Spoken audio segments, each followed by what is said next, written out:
Where do ideas come from? It's a bit of an odd question, isn't it?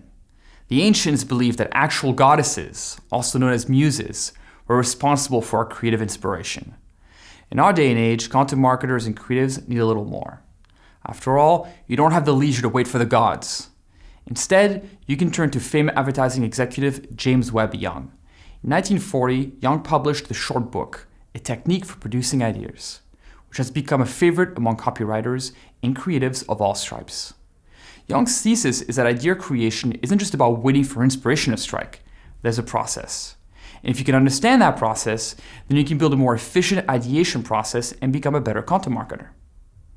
Young starts with a proposition that an idea is nothing more nor less than a new combination of old elements.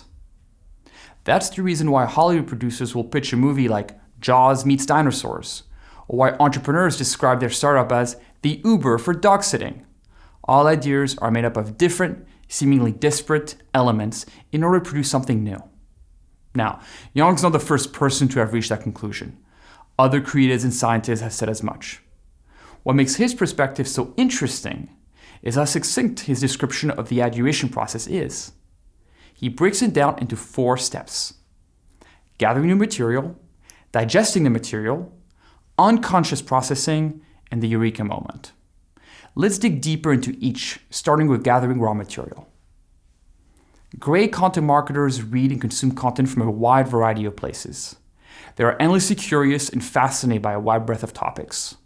All of these make up the raw material. The facts, concepts, and stories that float in your mind in a sort of suspended animation. So be curious. Read whatever you can, whenever you can. Develop an appetite for content and consume it regularly.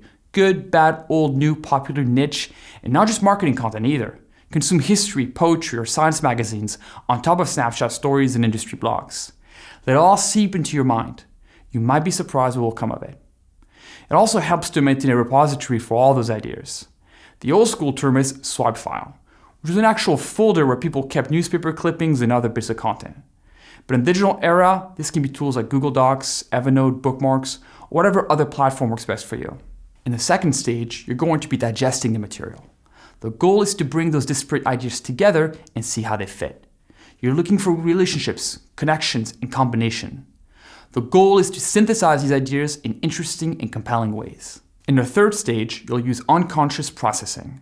Stop trying to bring those ideas together and do something else entirely. Listen to music, go out for a run, or watch a movie. Anything to take your mind off the process. Let your unconscious take over. Sometimes you have to let your mind rest and organize itself on its own. Even when you're not actively thinking about a problem, the mind has its own way of processing information and making connections. Leverage it. And then you have the fourth and final stage, the eureka moment. Suddenly, and seemingly out of nowhere, an idea will pop into your head. As Young says, it will come to you when you are least expecting it. You may be brushing your teeth or simply walking to work, and a fully formed idea will arrive unexpectedly. When that happens, make sure to write it down. Millions of ideas have been lost by people who thought they would remember them. This process isn't anything new or terribly surprising. It's how all of us come up with ideas. But as creatives, it's valuable to be aware of each step so you can work on them and improve. It's especially important to spend time gathering the raw material. Curiosity and the will to act on it is a helpful prerequisite for any content marketer. You have to be willing and able to read voraciously and consume content from all places.